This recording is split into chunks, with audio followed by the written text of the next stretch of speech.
क्या आपको पता है दुनिया का सबसे लंबा हाईवे कौन सा है? ये इतना लंबा है, अगर एक के नीचे एक इंडिया को 10 बार रखेंगे तब जाकर ये खत्म होगा।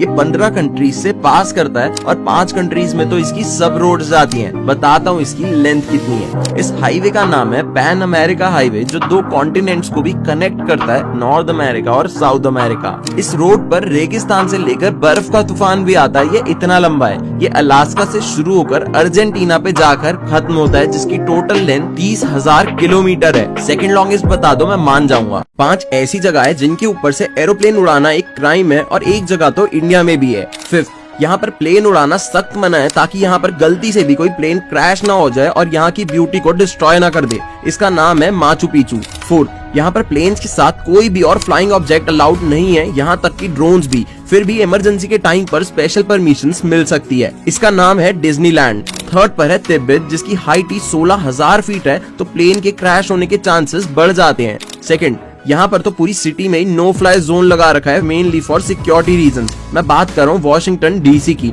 फाइनली 1st पर है ताजमहल, जिसका बैन का रीजन अभी तक बताया नहीं गया। आई एम 100% श्योर आपको भी यही गलत फहमी होगी कि जो नाइट विजन ग्लासेस होते हैं या नाइट विजन कैमरा होता है वो सच में इतना ज्यादा पावरफुल होता है जो एकदम डार्क रूम में भी सब कुछ साफ साफ दिखा देगा। पर इसमें हमारी गलती नहीं है, क्योंकि गेम्स और मूवीज में दिखाया ही ऐसे जाता है जैसे कोई जादू हो, पर सच कुछ और ही है। पहली सिचुएशन की बात करें तो ड्राइवर्स को जब इसे यूज करना होता है तो उन्हें इसका ग्लासेस वाला वर्जन यूज करना पड़ता है, जो रिपोर्ट्स के अकॉर्डिंग उतना एफिशिएंट है ही नहीं। लेकिन अगर आप यही नाइट विजन आर्मी वालों का देखोगे तो वो काफी ज्यादा पावरफुल होता है, बट बहुत महंगा होता है। गीजर को ऑन करके नहाने की गलती कभी नहीं करनी चाहिए। पहले भी दिल्ली में इससे एक जान जा चुकी है, जिसके बाद ये सारी चीजें सामने आई थी। जो इलेक्ट्रिक गीजर होता है वो आजकल सबसे ज्यादा यूज होता है और काफी इजी भी होता है, जो सिर्फ 3-4 मिनट में पानी गर्म कर देता है। लेकिन गीजर का बटन ऑन करके आपको कभी नहाना नहीं चाहिए, क्योंकि कई बार जब गीजर में शॉर्ट सर्किट हो जाता है तो उससे शावर और टैप में करंट आ सकता है, इसलिए गीजर को हमेशा बंद करके नहाना। कभी सोचा है बिजली का टेम्परेचर 30,000 डिग्री सेल्सियस होने के बाद भी लोगों पर जब बिजली गिरती है तो वो जिंदा कैसे बच जाते हैं, और वो भी 90% लाइटनिंग विक्टिम्स आज भी जिंदा है, जबकि लाइटनिंग स्ट्राइक सन के सरफेस से भी 5 गुना ज्यादा हॉट होती है।